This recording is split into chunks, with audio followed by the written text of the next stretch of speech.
بسم اللہ الرحمن الرحیم وبہ نستعین انہ خیر ناصر ومعین وصلی اللہ علی محمد واہل بیتہ الطیبین الطاہرین۔ پروردگار عالم آپ تمام عزیزان کی توفیقات خیر میں اضافہ فرمائے۔ الحمدللہ ہماری گفتگو الموجز میں مقصد خامس یعنی مطلق اور مقید کے بارے میں تھی۔ عرض ہوا کہ مطلق و مقید کی جو اہم ترین فصل ہے، فصل رابع چوتھی فصل مقدمات حکمت کے بارے میں ہے۔ مقدمات حکمت میں عرض ہوا کہ مقدمات حکمت یعنی وہ قرائن عقلیہ کہ جن قرائن عقلیہ پر ہر متکلم حکیم بھروسہ کرتا ہے، اعتماد کرتا ہے، یہ مقدمات حکمت ہے۔ مقدمات حکمت تین ہیں۔ پہلا یہ کہ متکلم مقام بیان میں ہو، مقام احمال اور اجمال میں نہ ہو، کہ توضیح گزشتہ جلسے میں دے چکے ہیں۔ دوسرا یہ کہ اس اطلاق کے برخلاف کسی قید کو قرینے میں ذکر نہ کریں، چاہے وہ متصل ہو یا منفصل ہو۔ تیسرا یہ کہ مقام تخاطب میں قدر متیقن نہ ہو۔ کہرے کی وضاحت کل کر چکا ہوں، بس عبارت کا تھوڑا سا ٹکڑا رہ گیا تھا، اس عبارت کے حصے کو پڑھتے ہیں۔ اچھا، عبارت 126 صفحے پر یہ آیہ کریمہ تھی، یہاں پر پہنچے تھے کہ اگر متکلم مقامی بیان میں ہے، چاہتا ہے کہ تمام موضوع کے اجزاء اور شرائط کو بیان کرے، اور پھر بھی اس جگہ پر اگر کسی قید کو ذکر نہیں کرتا اور وہ قید اس کی غرض میں دخیل ہے، تو ہم کہتے ہیں یہ کبیح ہے، بس ایسے نہیں کر سکتا۔ اور اگر سربستہ حکم کو بیان کرنا چاہتا ہے تو وہاں پر مسئلہ نہیں ہے، کسی ایسی قید کو ذکر بے شک نہ کرے کہ جو اس کی غرض اور ہدف میں دخیل ہے، کیونکہ ابھی تو سربستہ حکم بیان کر رہا ہے نا، تفصیلات تو بعد میں ذکر کرے گا۔ اس اعتبار سے ایک مثال کو ذکر کر رہے تھے کہ یہ مثال ہے، یہ مثال صید کے بارے میں ہے۔ کہتے ہیں کہ جو شکار ہے، اگر شکاری اپنے اس کتے کو جو کلب معلم ہے، اس کتے کو شکار پر چھوڑے اور خدا کا نام لے، بسم اللہ کہے، اللہ اکبر کہے، خدا کا نام لے کر کتے کو شکار پر چھوڑے، شکار جا کر اس شکار یعنی یہ جو کتا ہے جا کر اس شکار کو پکڑ لیتا ہے۔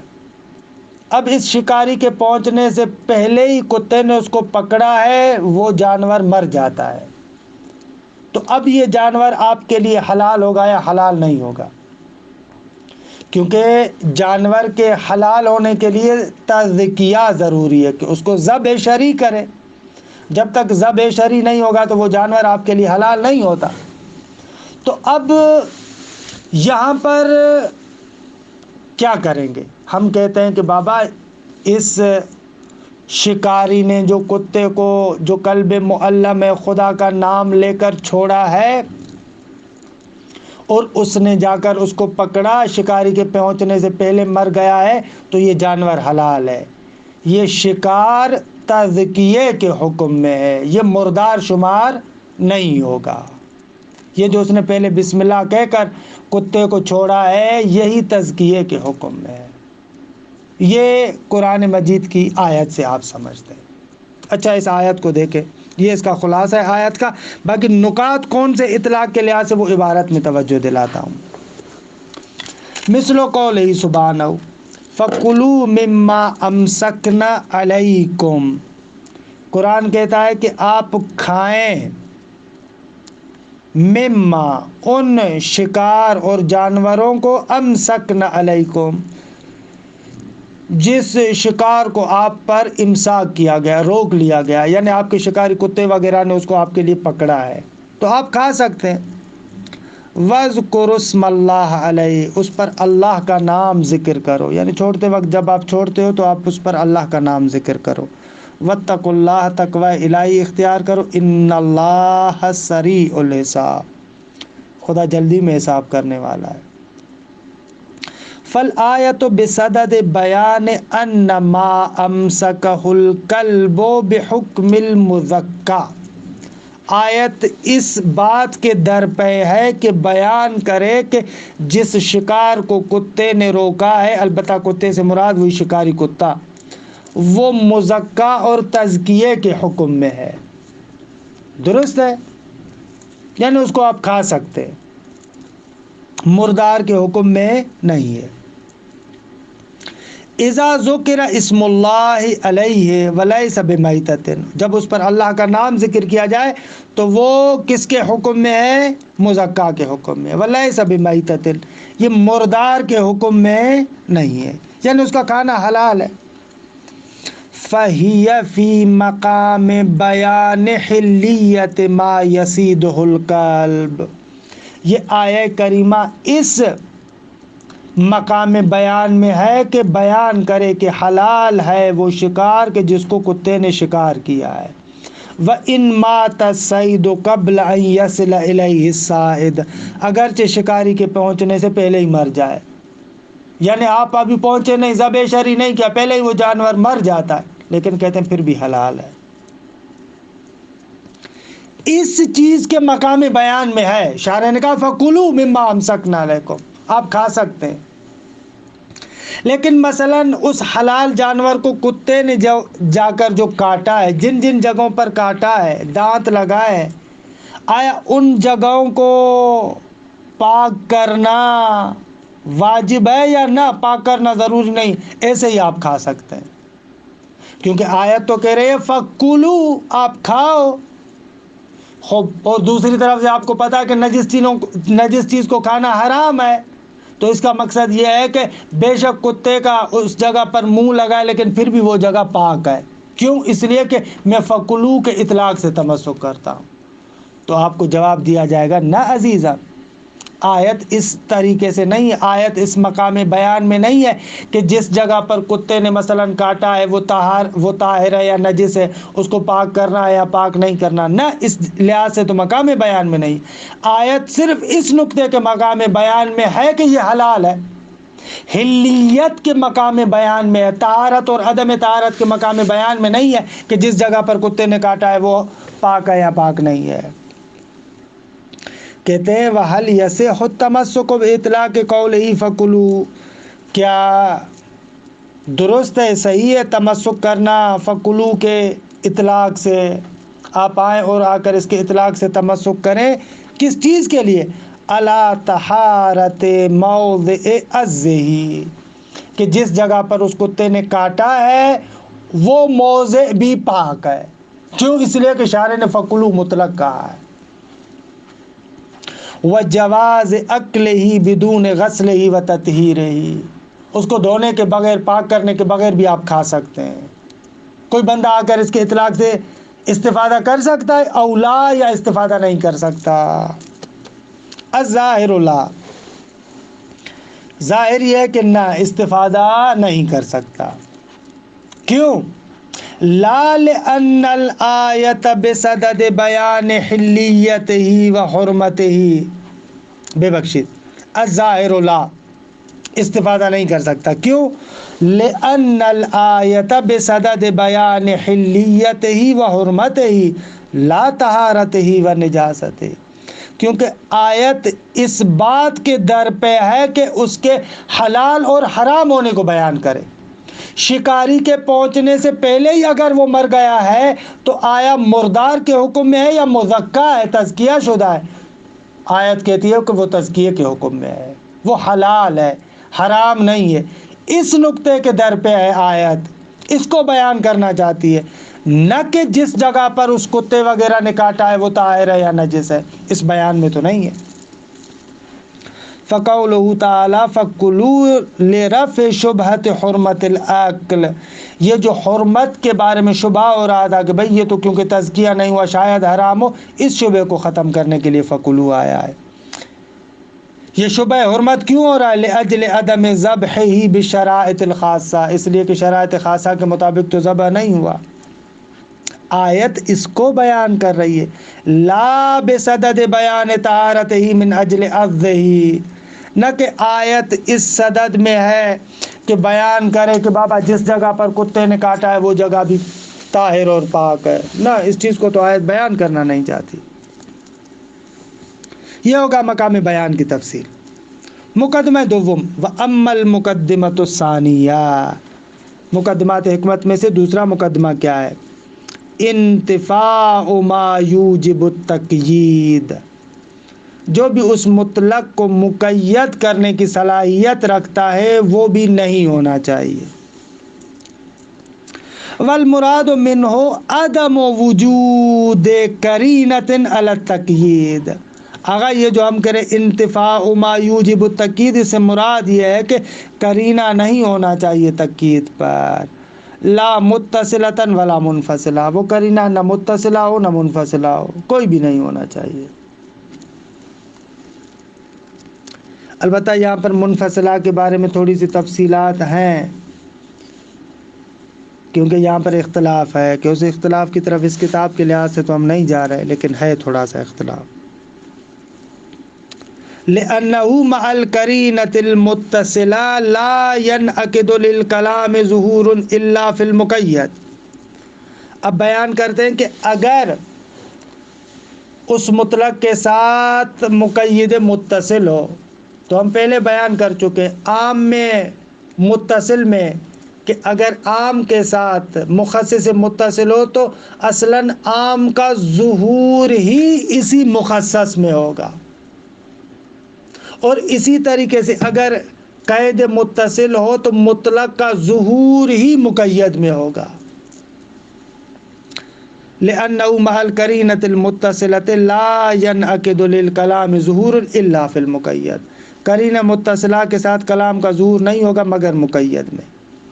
اچھا، قرینہ منفصلہ میں کہتے اس میں کیونکہ وہ قید کلام کے ساتھ متصل نہیں ہے تو کلام کا ظہور اطلاق میں تو ہوگا، لیکن جیسے ہی قرینہ منفصلہ آئے گا، مقید منفصل آئے گا، وہ بیان کرے گا کہ آغا جان یہاں پر ارادہ جدی وہ مقید ہے۔ وَمَعَ الْمُنْفَصِلَةِ وَإِنْ كَانَ يَنْعَقِدُ لِلْكَلَامِ ظُهُورٌ فِي الْإِطْلَاقِ، کیونکہ جب تک مقید منفصل کا آپ کو علم نہیں ہے تو کلام اطلاق میں ظہور رکھے گا۔ وَلَكِنْ يَسْقُطُ عَنِ الْحُجِّيَّةِ بِالْقَرِينَةِ الْمُنْفَصِلَةِ، لیکن جیسے ہی قرینہ منفصلہ آئے گا تو وہ اطلاق اپنی حجیت سے ساقط ہوگا۔ اطلاق اپنی حجیت سے ساقط ہوگا یعنی کیا؟ یعنی قرینہ منفصلہ بتا رہا ہے کہ مراد جدی مولا یہ مقید ہے، پس جو مقصود جدی ہے وہ مقید ہے نہ کہ مطلق ہے، لہذا اطلاق حجت نہیں ہے، یہ مقید حجت ہے۔ مطلب کو اچھے طریقے سے سمجھیے گا۔ وَأَمَّا الْمُقَدِّمَةُ الثَّالِثَةُ، فرماتے ہیں کہ تیسرا مقدمہ وہ کیا ہے؟ انتفاء القدر المتیقن فی مقام التخاطب والمحاورہ۔ آغا جو کلام ہو رہا ہے، تخاطب ہو رہا ہے، محاورہ ہو رہا ہے، اس محاورے اور تخاطب میں کوئی قدر متیقن نہ ہو، ایک انڈر اسٹوڈ بات نہیں ہونی چاہیے، ایک مسلم بات نہیں ہونی چاہیے۔ جیسے مثال میں نے دی تھی میاں اور بیوی والی، کہ دونوں کے مابین مسلم ہے کہ شوہر نے ٹھنڈا پانی پینا، اس کو بھی پتہ ہے، لہذا اگر اس نے کہا پانی لاؤ یعنی ٹھنڈا پانی لاؤ، اس قسم کی قدر متیقن نہیں ہونی چاہیے۔ فمرجعہ، اس قدر متیقن کا پلٹنا اس نقطے کی طرف ہے، یہ جو ہم کہہ رہے ہیں کہ قدر متیقن نہیں ہونا چاہیے، کیوں؟ اس لیے کہ وہ قدر متیقن در حقیقت قرینہ حالیہ بنتا ہے، اور ہم نے ذکر کیا کہ اطلاق کے برخلاف قرینہ نہیں ہونا چاہیے۔ فمرجعه الى ان وجود القدر المتيقن فی مقام المحاورہ، اس شرط کی باز گشت اس نقطے کی طرف ہے کہ قدر متیقن کا ہونا مقام محاورہ میں بمنزلۃ القرینۃ الحالیۃ المتصلہ، قرین حالیہ متصلہ کی منزلت پر ہے۔ فلا ينعقد للکلام ظہور فی الاطلاق، پس کلام کے لیے اطلاق میں ظہور نہیں ہوگا کیونکہ یہ قرینہ اس پر موجود ہے۔ اچھا، ختم ہو گیا یہ مسئلہ۔ ایک تیسری شرط بھی ہے کہ اس کے بارے میں آخر بحث میں ذکر کرتا ہوں۔ تتمیم، ایک نقطہ اور بحث کو کامل کرتے ہیں، وہ یہ ہے کہ آپ نے کہا اطلاق کے اندر اصل یہ ہے کہ مولا مقام بیان میں ہو۔ بھئی اگر شک ہو جائے کہ مقام بیان میں ہے یا مقام سربستہ میں ہے، سربستہ حکم بیان کرا، تو اب مشکوک مورد میں کیا کرے؟ کہتے ہیں اصل عقلاء یہ ہے کہ اس کو مقام بیان پر حمل کیا جائے گا۔ تتمیم الاصل فی کل متکلم ان یکون فی مقام البیان، اصل یہ ہے کہ جب بھی متکلم کوئی بات کر رہا ہے تو وہ مقام بیان میں ہے۔ فلو شک، اگر مشکوک ہو کہ ان المتکلم فی مقام بیان تمام مراد ہی، کہ متکلم اپنے تمام مراد کے بیان کرنے کے مقام میں ہے یا نہیں، اگر یہ چیز مشکوک ہو تو فالاصل کونہ کذالک، تو قانون یہ ہے کہ کونہ یعنی یہ متکلم کذالک یعنی فی مقام بیان، وہ مقام بیان میں ہے۔ الا ان يدل دلیل علی خلافہ، مگر یہ کہ اس مقام بیان کے برخلاف پر کوئی دلیل قائم ہو۔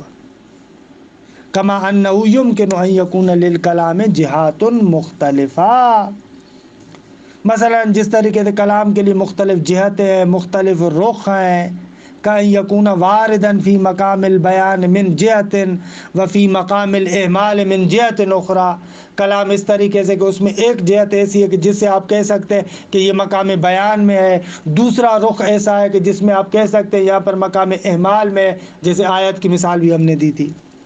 کما فی الآیت السابقہ، وہاں پر اس آیت میں حلیت اور حرمت کے اعتبار سے مقام بیان میں تھا، لیکن طہارت اور نجاست کے اعتبار سے ہم نے کہا مقام احمال میں۔ اگر اس قسم کا قرینہ ہو تو پھر ٹھیک ہے، اگر قرینہ نہ ہو تو اصل یہ کہ مقام بیان میں ہے۔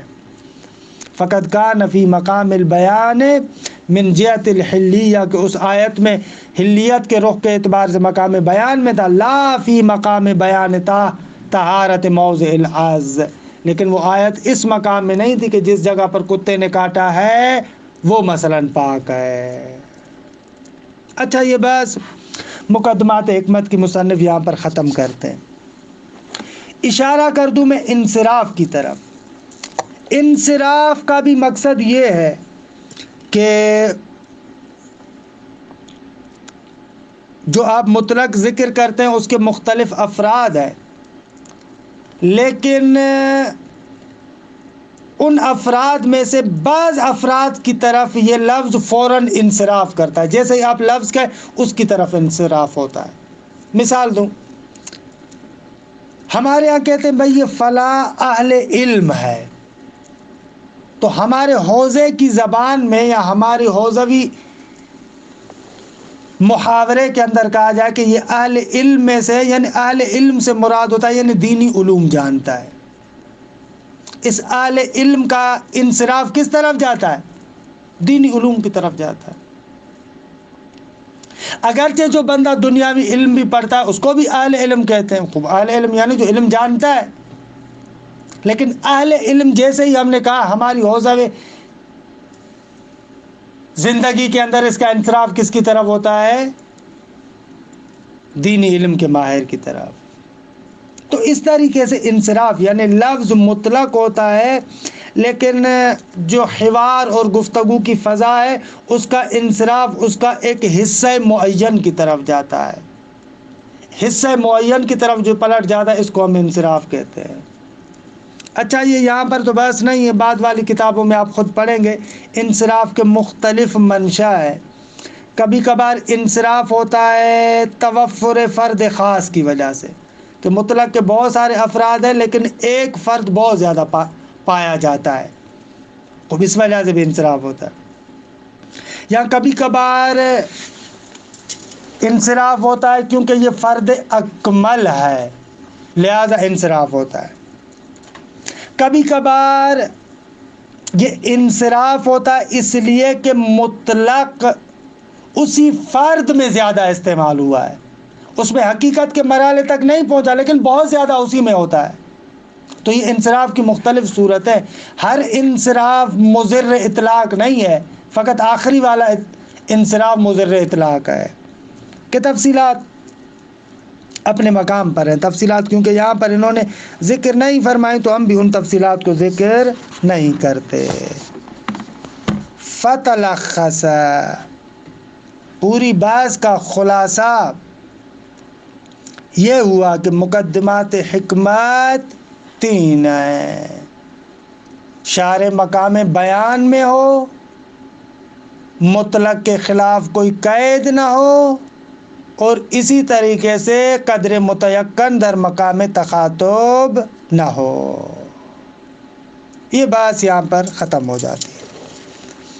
اچھا، مطلق اور مقید کے بارے میں ایک اور بحث ہے کہ اس کے لیے میں چاہتا ہوں کہ آپ لوگوں کا سر حال ہونا ضروری ہے. بس انتہائی مزیدار ہے. وہ یہ ہے کہ مطلق اور مقید کے درمیان تنافی کس صورت میں ہے کس صورت میں نہیں ہے، کہ یہ بھی مزیدار بحث ہے. آپ لوگوں کا سر حال ہونا ضروری ہے. فی الحال بحث کو یہاں پر ختم کرتے ہیں، اس کو پھر انشاءاللہ کل ذکر کریں گے. وصلی اللہ علی محمد و اہل بیتہ الطیبین الطاہرین.